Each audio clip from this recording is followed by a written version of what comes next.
Everybody loses swarms, and this colony of bees here has swarmed. In this video, I'm going to tell you why they've swarmed, how to tell they definitely have swarmed, and then most importantly, what to do next, how to get this colony back on track. So I have to say, I was very surprised with this colony here. I knew that I'd compressed them a little bit early in the season, but I was busy using this colony for a separate video just to get some frames drawn out on my little Mini Plus clickable frames. You can see them coming out there. Now the bees have done a brilliant job of drawing out the frames, but I noticed that there were no eggs. And I thought, well, that's a little bit strange. Like, this is a big, strong, healthy April colony. It's been growing very rapidly. There should be eggs. So I started to go through the frames and I realized that I had an issue with swarm cells. Lots of open and emerged swarm cells. So the prime swarm is long gone. No eggs, no queen, open swarm cells. That means I have lost the swarm. So this here is damage limitation. This is trying to get the colony back on track as quickly as possible with as little risk as you can manage. So the first question, why did this colony here swarm? They swarmed because I did not give them enough space in the spring. Simple as that. I should have seen the warning signs. I came up here a little bit late, managed to get the supers on all the colonies here just in time, apart from this one, left it a bit too late, ran out of space in the brood nest, and then that's it. The queen and half the bees are off, probably into a nice tree in the forest here. That's the reason that these bees swarmed.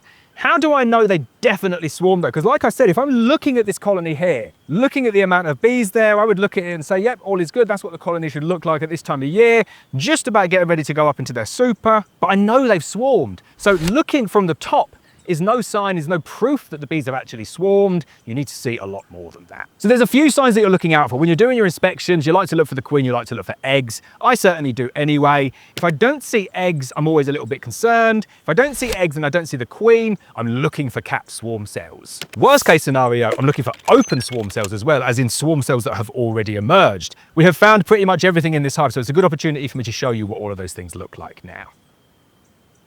So because there are open queen cells in this colony here, one of the things that we're very likely to see in this hive is a virgin running around on the frame. So as I'm going through, if I see that virgin, I'll come over and I will show you her. So this is a brilliant frame. Let me show you this frame here.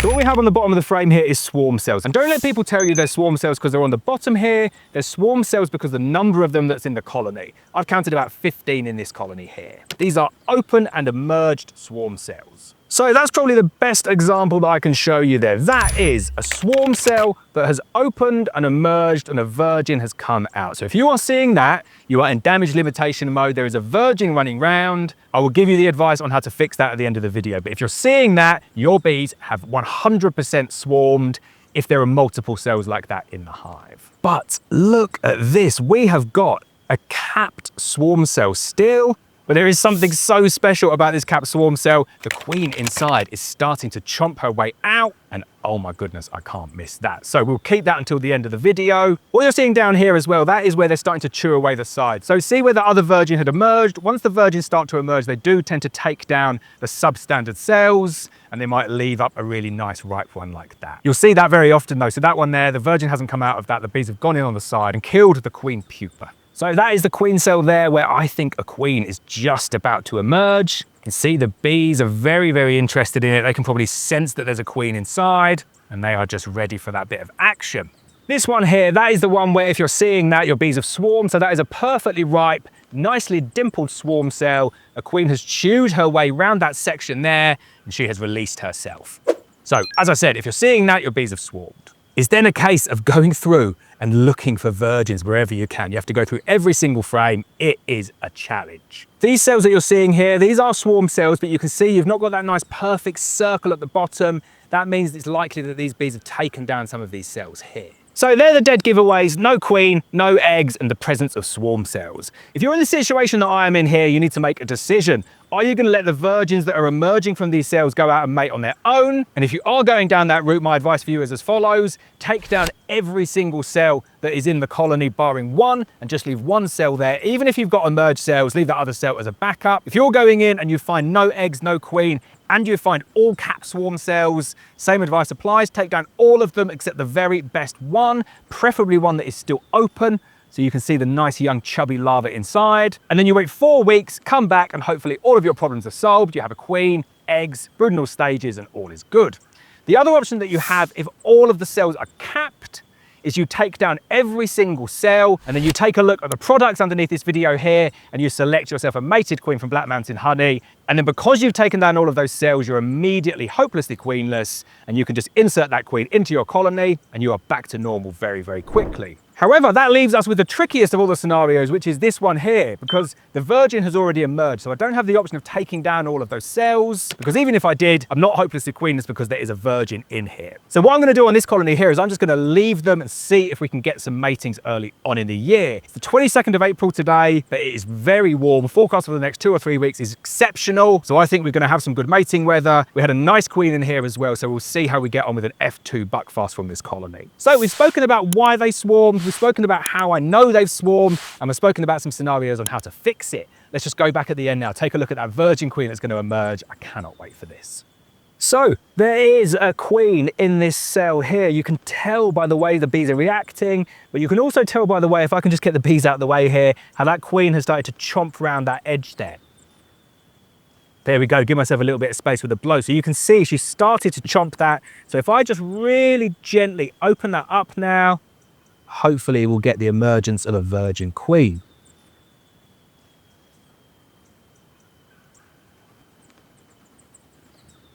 So I thought that cell opened up a bit easy as I was going in. What's happened is the queen has chewed her way round, come out, the door's opened. As she's exited, it's flicked back. The bees have started to repair it and stick it down. There was nothing in that cell. Oh my God, I thought that was going to be the best clip ever. What it does mean though is there is a virgin in this colony here. Let's take a look, see if I can find her now.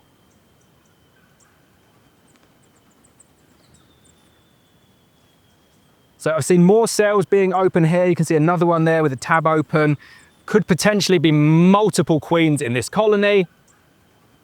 And there is nothing that I can do about it.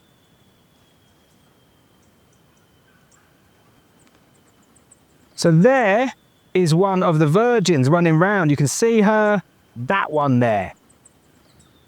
So if you're going through your colony, you're thinking, where is the queen? Where's the virgin? Take a look from here. Can you see her now? And I'll zoom back in for you. She is right there.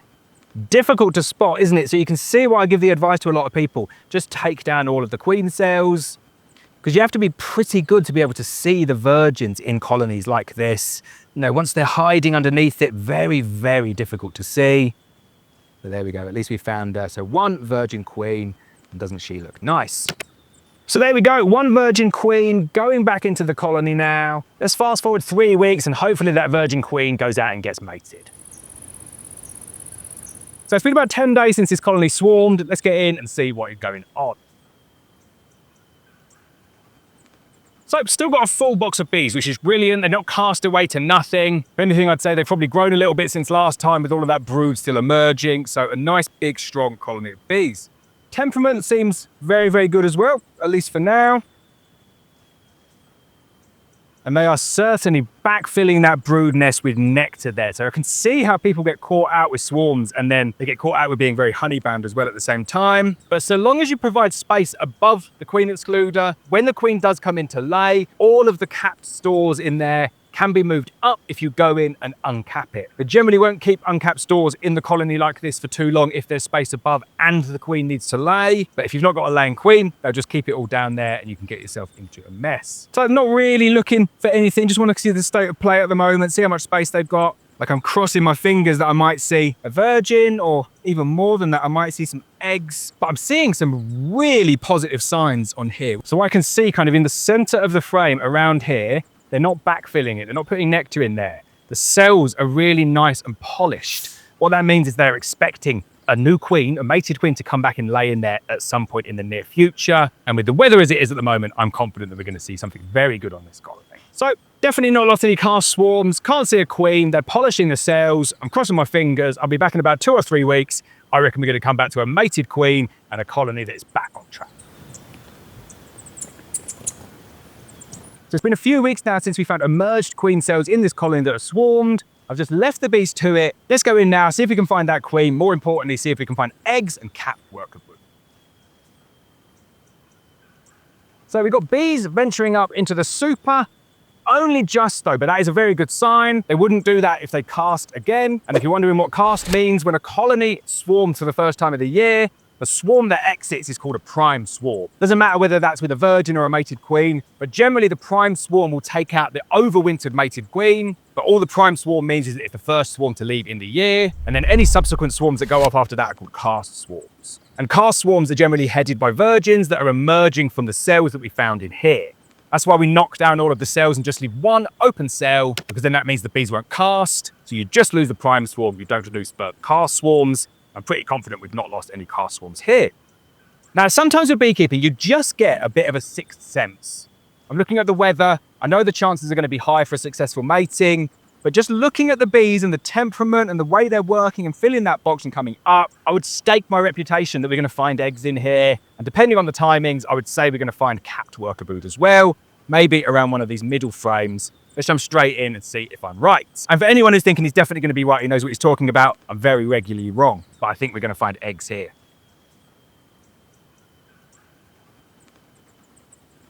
So we found exactly that.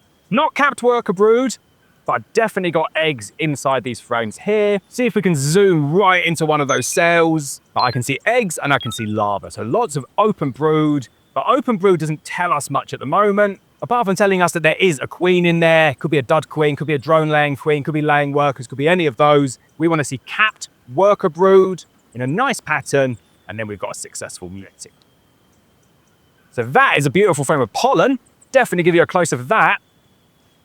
It's not capped worker brood, but it's pretty good. Do love a good frame of pollen. Bees go out, they store pollen, feed it to the young bees. It's the way of getting protein, and without it, the colony cannot grow or survive. So I think I stated my reputation a little bit too early here. All I'm finding is lots and lots of honey.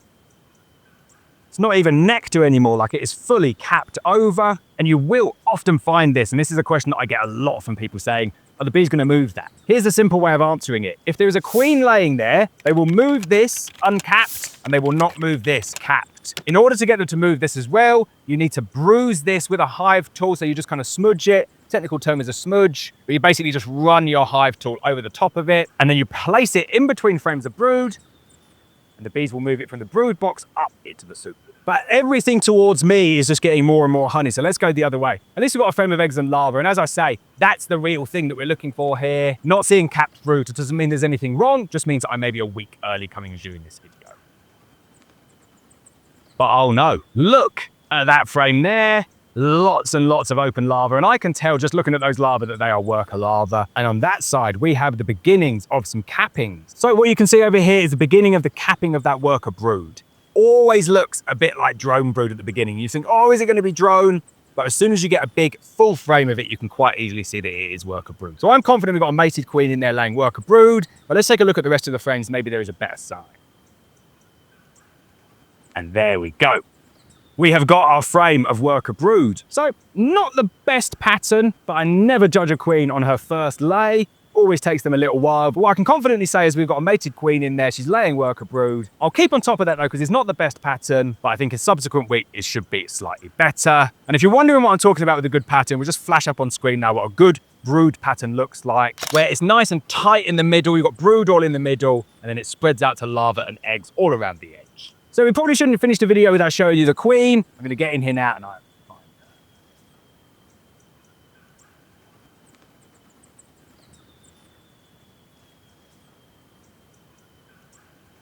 So there's the queen on that frame. I'll zoom back a little bit and see if you can see her. I'll give you a clue. She is on this side. And for those who have not seen her, she has just taken it upon herself to go around the other side there. But she is now here. So there's my queen, and as you can see, still a little bit flighty. Don't like it when they move around the frame like that. She will calm down. She's only freshly mated, but you do find that with queens, just as they're coming into lay like that, they can get a little bit flighty. She's calmed down now. You can see her pulsing because she wants to go and lay, and she's thinking, who is that guy with the big camera? But there we go, one mated queen. Just a little tip when you're putting frames back into a colony with a queen on it like that. Never put the queen back when she's on the edge of the frame. Always make sure she's right in the middle or the face of the frame. Obviously, this frame's a bit of a weird one. Just means you've got a much better chance of getting her in without crushing her. The other way of doing it is picking her up like that and putting her in. And I can see she's moved down now, so all good. Final frame, I always like to shake off as well because I don't crush any bees as I put the frame back in like that.